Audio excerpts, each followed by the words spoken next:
Hello students, welcome to chapter revision sessions.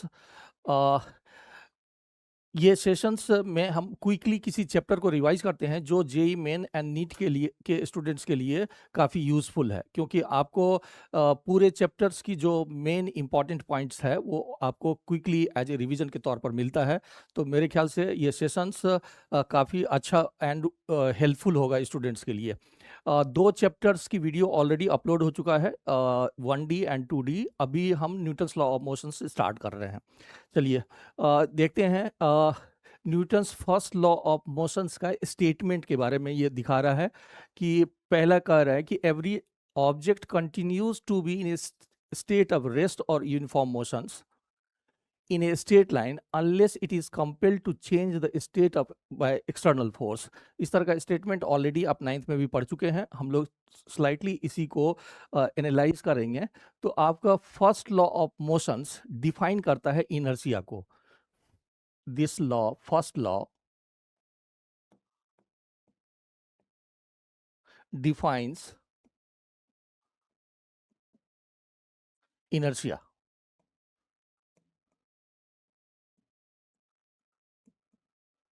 And inertia depend करता है मास पर, depends on mass.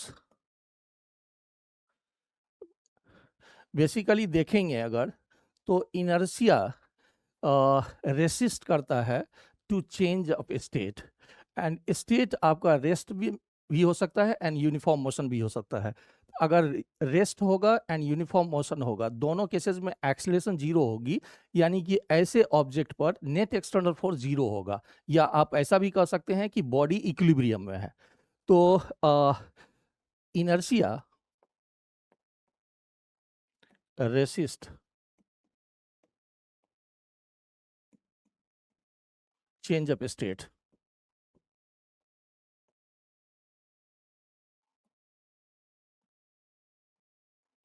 And जैसा हमने इसमें कहा कि इस ऐसे ऑब्जेक्ट पर जो कि रेस्ट में है या यूनिफॉर्म मोशंस है, उसमें नेट एक्सटर्नल फोर्स जीरो है।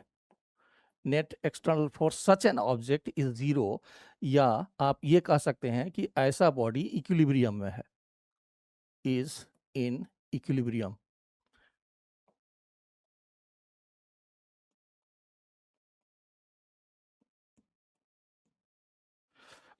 नेट फोर्स का मतलब हो गया कि आपका एक्स डायरेक्शंस में भी फोर्स जीरो है, आपका वाई डायरेक्शंस में भी नेट फोर्स जीरो है, या आपका जेड डायरेक्शंस में भी फोर्स की वैल्यू जीरो है। एंड जितना मास होगा, इनर्शिया डिपेंड्स ऑन मास, इसका मतलब जितना मास ज़्यादा होगा उसको उसकी स्टेट को चेंज करने के लिए हमें उतना ज़्यादा फोर्स लगाना पड़ेगा। यानी कि मास अगर अधिक है तो उसकी इनर्शिया भी अधिक है। तो for heavier mass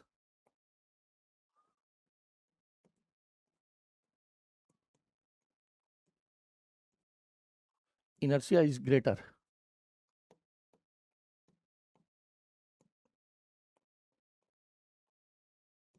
inertia is large। Means अगर सपोज करिए कि एक हैवी व्हीकल्स है, तो अगर वो रेस्ट में है तो उसको मोशन में लाने के लिए आपको ज़्यादा फोर्स लगाना पड़ेगा। एंड अगर मास एक पार्टिकल साइज का है तो उसमें लेस फोर्स लगा करके भी आप large change in velocity vector उसमें प्रोड्यूस कर सकते हैं। तो inertia depends on mass, and for heavier mass inertia ज़्यादा है। अगर सपोज करिए कि आपका ये बॉडी अगर रेस्ट में है, या अगर ये यूनिफॉर्म वेलोसिटी से मूव कर रहा है, इसकी वेलोसिटी सपोज करिए यूनिफॉर्म है। यूनिफॉर्म का मतलब हो गया कि इसकी एक्सेलरेशन जीरो है, इसका मतलब इस पर फिर फोर्स जीरो है। तो ये खुद अपनी स्टेट को चेंज नहीं कर सकता है जब तक कि एक्सटर्नल फोर्स नहीं लगे। ये body will remain at rest till an external force, यानी कि खुद से ये अपनी स्टेट को चेंज नहीं कर सकता है। इस इनएबिलिटी को हम इनर्शिया बोलते हैं। एंड इनर्शिया ऑफ मोशन भी हो सकता है, इनर्शिया ऑफ रेस्ट भी हो सकता है, इनर्शिया ऑफ डायरेक्शंस भी हो सकता है। जैसे मान लीजिए आप यहाँ पर अगर देखें तो इस फिगर में ये इनर्शिया ऑफ डायरेक्शंस को इंडिकेट कर रहा है, इनर्शिया ऑफ रेस्ट को, इनर्शिया ऑफ रेस्ट को इंडिकेट कर रहा है। जैसे फिगर में यहाँ पर एक कॉइन है एंड इसको अगर आप सडनली पुश करोगे तो कॉइन उसी उसी प्लेसेस पर फॉल करता है, ये कार्डबोर्ड के साथ आगे नहीं बढ़ रहा है। तो due to inertia of rest ये कॉइन अपनी पोजीशंस को मेंटेन करना चाहता है and due to inertia of rest suddenly अगर बोर्ड आगे बढ़ा है तो ये कॉइन उसी जगह पर फॉल कर रहा है। This indicates the inertia of rest. And यहाँ पर देखेंगे तो ये एक बॉल है जो स्मूथ सरफेस पर कांस्टेंट वेलोसिटी से मूव कर रहा है। तो this will continue to move. ये आपको इनर्शिया ऑफ मोशंस को इंडिकेट कर रहा है, इनर्शिया ऑफ मोशंस को इंडिकेट कर रहा है। एंड थर्ड फिगर में देखेंगे तो ये एक मूविंग व्हीकल्स है। जब ये सडनली स्टॉप करता है तो ये फॉरवर्ड डायरेक्शंस में जर्क ले रहा है, ये इस फॉरवर्ड डायरेक्शंस में इसको जर्क मिल रही है, फॉरवर्ड जर्क। इसका मतलब जब ये मोशंस में है तो अगर व्हीकल स्टॉप कर गया है तो इसकी लोअर पार्ट स्टॉप कर गया है, लेकिन अपर पार्ट जो है ना वो अभी भी मोशन में रहना चाह रहा है। दैट्स वाई ये फॉरवर्ड जर्क मिल रहा है यहाँ पर। अगर बस सडनली स्टार्ट होगा तो वो बैकवर्ड जर्क लेगा due to inertia of rest. Last वाले फिगर में देखिए कि यहाँ पर ये एक कॉर्ड है एंड एक स्टोन को एक सर्कुलर मोशंस में मूव करा रहा है, विल्ड करा रही है। तो अगर किसी पोजीशंस में स्टोन अगर ब्रेक कर जाए तो यूजुअली ऐसा आप इमेजिनेशंस करते हैं कि ये सेंटर के तरफ जाएगा, लेकिन ऐसा नहीं है। Due to inertia of directions ये टेंजेंशियली फ्लाई करेगा, ये टेंजेंट के, यानी कि जिस पोजीशंस पर कॉर्ड ब्रेक कर रहा है उस पोजीशन पर जो टेंजेंट की डायरेक्शंस है उस डायरेक्शंस में आपको फ्लाई कर रहा है ये। तो ये इनर्शिया ऑफ डायरेक्शंस पर बेस्ड है। This is based on inertia of directions. ये इनर्शिया ऑफ डायरेक्शंस पर बेस्ड है। एक बार फिर से देखिए जो मेन पॉइंट है, आपको फर्स्ट लॉ का एक बार फिर से देखिए। ये कह रहा है कि ए बॉडी एट रेस्ट और uniform motion will remain at rest और in uniform motion till an external force is acting on it. Basically आपको फर्स्ट लॉ इनर्शिया को डिफाइन करता है, इनर्शिया मास पर डिपेंड करता है एंड इनर्शिया स्टेट चेंज को रेसिस्ट करता है। यानी कि जितना ज़्यादा मास होगा आपको उतना ज़्यादा फोर्स लगाना पड़ेगा उसकी स्टेट को चेंज करने के लिए। एंड ऐसे ऑब्जेक्ट को आप कह सकते हैं कि उस पर नेट फोर्स जीरो है। That's why this such object is in equilibrium. आगे बढ़ते हैं, देखिए second law of motions the rate, ये कह रहा है कि rate of change of linear momentum of a body is equal to the net external force acting on the body. Basically second law external force and वो जो body पर act कर रहा है उसके कारण जो एक्सेलरेशन जनरेट कर रहा है उसको रिलेट करता है। यानी कि this law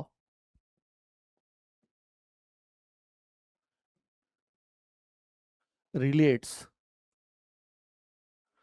external force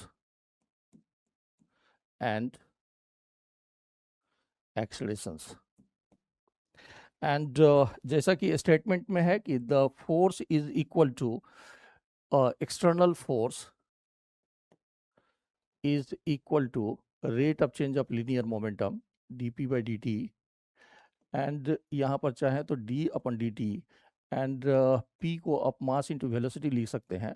and इसको u एंड v के बेसिस पर अगर करें तो इसको m dv by dt and plus v dm by dt लिख सकते हैं। एंड अगर मास कांस्टेंट होगा तो आपका dm by dt की वैल्यू जीरो हो जाएगी, dm by dt का वैल्यू जीरो हो जाएगा। इसका मतलब एक्सटर्नल फोर्स को आप dp by m dp sorry यहाँ पर इसको आप m dv by dt के फॉर्म में लिख सकते हैं। एंड अगर मास वेरिएबल होगा तो उसमें V D M by D T भी यूज़ करेंगे, एंड वेरिएबल मास वाले सिस्टम को अलग से एक्सप्लेन करेंगे, जैसे आपका रॉकेट प्रोपल्शन है या जहाँ पर वेरिएबल मास सिस्टम है उसको अलग से देखेंगे। अभी हमारे लिए एक्सटर्नल फोर्स का value M D V by D T है, and D V by D T आपकी एक्सेलरेशन है, तो इसको आप इस फॉर्मेट में भी लिख सकते हैं एम ए। एंड अगर इसको आप वेक्टर के फॉर्म में लिखना चाहें तो F equal to M A, and इस तरह से एफ एक्स को आप एम ए एक्स के फॉर्म में लिख सकते हैं, या एफ वाई को एम ए वाई के फॉर्म में लिख सकते हैं वेक्टर के फॉर्म में, या एफ जेड को एम ए जेड के फॉर्म में लिख सकते हैं। Second law force and accelerations के बीच में जो रिलेशन है उसको इस्टेब्लिश कर रहा है। Force according to law force is equal to rate of change of linear momentum, and उसके बेसिस पर फोर्स को मास इनटू एक्सेलरेशन लिख सकते हैं। एंड यहाँ पर एक्सटर्नल फोर्स है, ये फोर्स इंटरनल फोर्स नहीं है। इंटरनल फोर्स एक्सेलरेशन जनरेट नहीं कर सकता है। अगर किसी बॉडी की सेल्फ की जो इंटरनल फोर्स है वो आपको एक्सेलरेशन जनरेट नहीं कर सकता है, तो ये एक्सटर्नल है, मतलब उस बॉडी को छोड़ करके बाहर से जो फोर्स लग रहा है वही एक्सेलरेशन को जनरेट कर रहा है।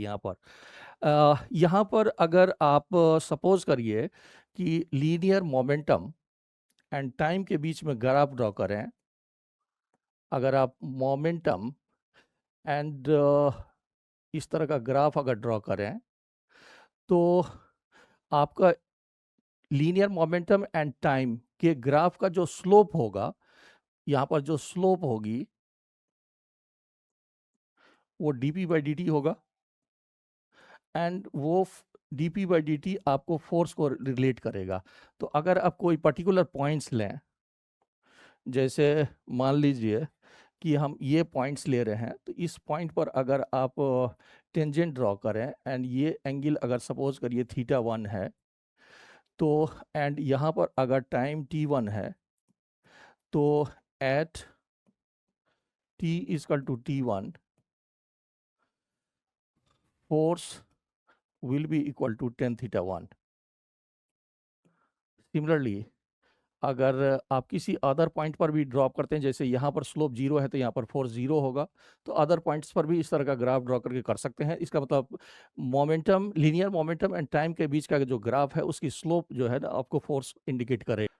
अगर सपोज करिए कि इस बॉडी पर कांस्टेंट फोर्स लग रहा है एंड ये स्मूथ है, सरफेस आपकी स्मूथ है, तो इसमें जो वेलोसिटी की चेंजेस होगी, यानी कि वेलोसिटी आपका इंक्रीज करेगा। अगर ये मूव कर रहा है तो इसकी वेलोसिटी इंक्रीज करेगी, एंड चूंकि कांस्टेंट फोर्स लग रहा है इसीलिए velocity increases at constant rate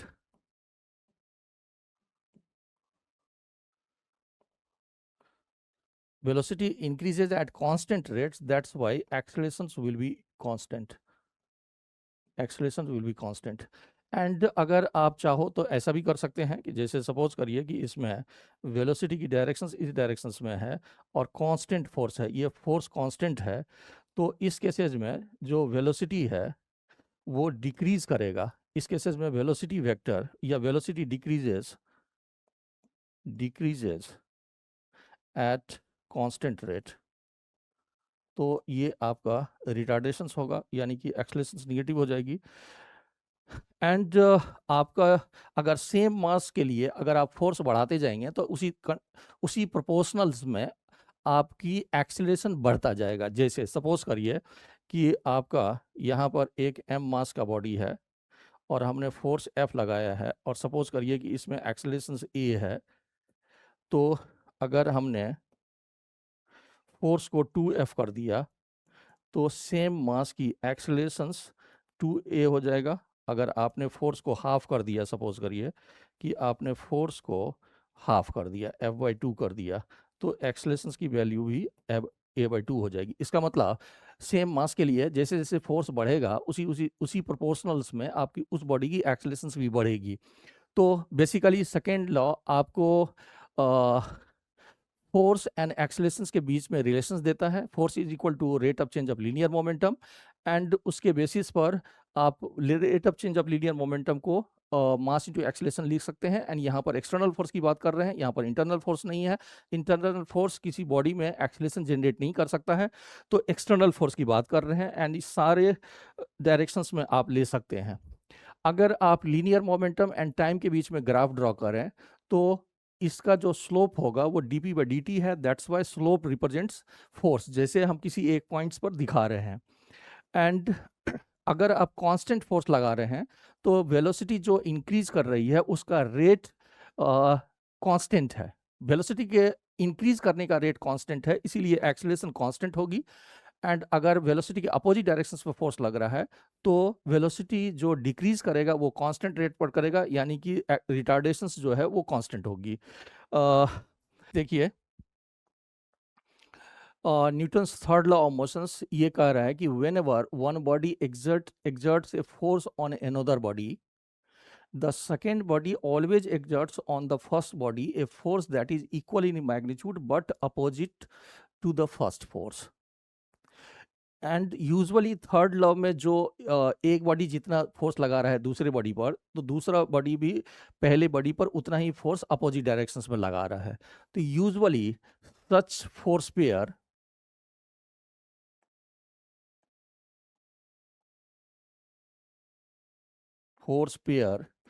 is termed as actions reactions pair, and an isolated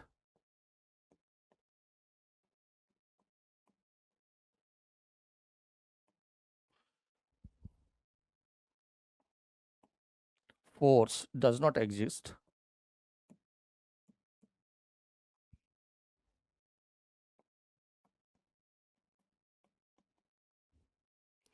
action and reactions always exist in pair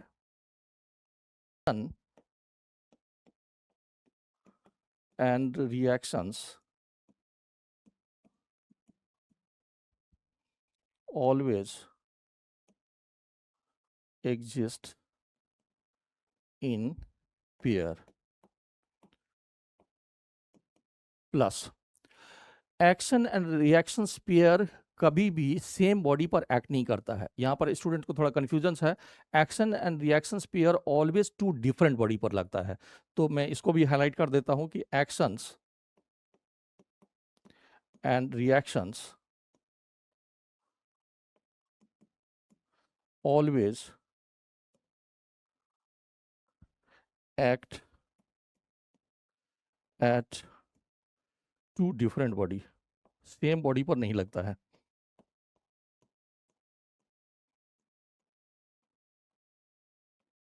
ये टू डिफरेंट बॉडीज पर लगता है। एक्शन एंड रिएक्शंस, अब मैं इसको एग्जांपल से इलस्ट्रेट कर रहा हूँ।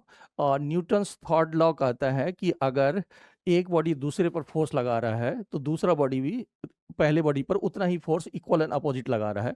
जैसे एफ बी ए को आप minus F A B, F B A is the force on B by A and F A B is force on A by B. तो ये इक्वल एंड अपोजिट है, ये ऐसा कह रहे हैं। आप दोनों में से किसी एक को एक्शन बोल सकते हैं तो दूसरा रिएक्शंस होगा। ये नेसेसरी नहीं है कि फर्स्ट वाले को ही ऑलवेज एक्शन बोलेंगे, आप किसी को भी एक्शन रिएक्शन पेयर मान सकते हैं। And action and reactions pair always exist करेगा पेयर में, आइसोलेटेड फोर्स पॉसिबल नहीं है। तो हर एक फोर्स का एक equal and opposite reactions force लगेगा। एंड अगर आप एग्जाम्पल से देखें, जैसे सपोज करिए कि ये एक मास है m और इस पर mg फोर्स लग रहा है due to gravitational attractions, and ये अभी फ्री फॉल के केसेस में है, ये अभी फ्री फॉल के केसेस में है। अब सपोज करिए कि इसी मास को अगर आप किसी टेबल पर रख दें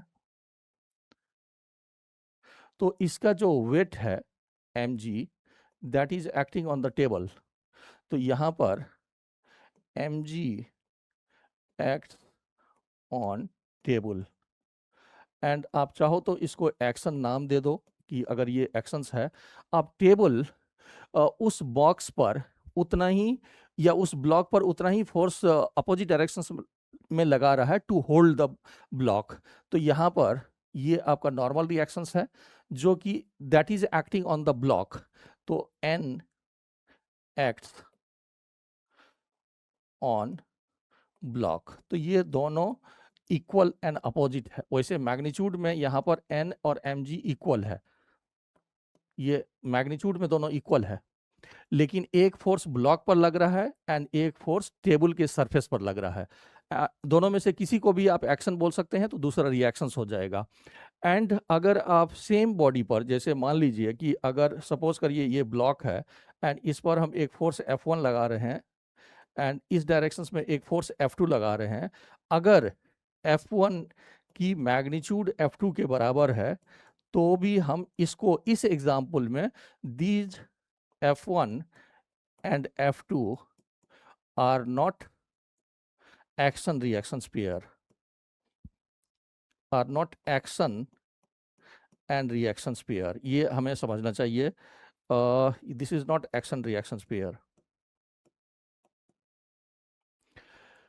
फिर से देखिए यहाँ पर ये वाला जो एग्जाम्पल है that is the action reactions, क्योंकि mg का रिएक्शंस फोर्स नॉर्मल रिएक्शंस है, लेकिन यहाँ पर दो इंडिपेंडेंटली फोर्स एक्ट कर रहा है और उसकी मैग्नीट्यूड इक्वल होने के बावजूद भी this is not the action reactions pair. फिर से देखिए स्टेटमेंट को, ये कह रहा है कि every action has an equal and opposite reactions.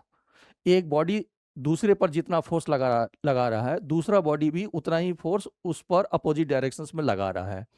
And single force possible नहीं है, हर एक फोर्स पेयर में होगा, यानी कि action and reactions force always exist in pair.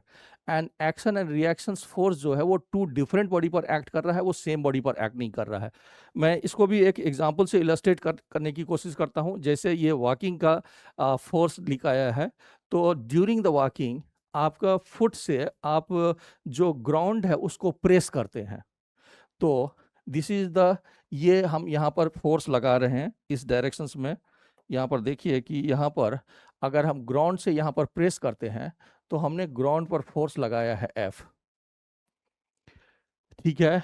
And इसका कंपोनेंट ले सकते हैं कि एक फोर्स ऑन द रोड इस डायरेक्शंस में लग रहा है, एक वेट इस डायरेक्शंस में लग रहा है। अब जितना प्रेस किए हैं, जितना फोर्स हम लगा रहे हैं, उतना ही फोर्स ग्राउंड हमारे ऊपर लगा रहा है, उतना ही फोर्स ग्राउंड हमारे ऊपर लगा रहा है। Force of the road on you, यानी कि जितना फोर्स से आप प्रेस कर रहे हैं रोड के द्वारा भी उतना ही फोर्स आपके अपवर्ड डायरेक्शंस में लग रहा है। एंड इसका जो ये कंपोनेंट होगा वो इसको न्यूट्रलाइज करेगा, तो आपकी नेट फिसलने की चांसेस नहीं होगी, और इस फोर्स से आप आगे बढ़ेंगे। तो यहाँ पर आप इस एग्जांपल्स में देख सकते हैं कि जितना फोर्स से हमने प्रेस किया है, अगर हम इसको एक्शन मान लें कि ये हमारा एक्शंस है, तो रोड भी उतना ही फोर्स हमारे ऊपर लगा रहा है, इसको आप रिएक्शंस नाम दे सकते हैं। एंड इसका जो कंपोनेंट है वही आपको ड्रॉ कर रहा है आगे, जो नेट फोर्स अपवर्ड डायरेक्शंस में दे रहा है, जिससे आप आगे बढ़ रहे हैं। तो बेसिकली लॉ ऑफ स्टेटमेंट से भी रिलेटेड कभी कभार एनालिटिकल क्वेश्चंस पूछते हैं, उसमें आप इसको एनालिटिकल क्वेश्चंस के आंसर में ये स्टेटमेंट आपको हेल्प करेगा। एंड इस लॉ पर बेस्ड जब न्यूमेरिकल्स को में इसको अप्लाई करेंगे तो और भी क्लियरिटी आ जाएगी।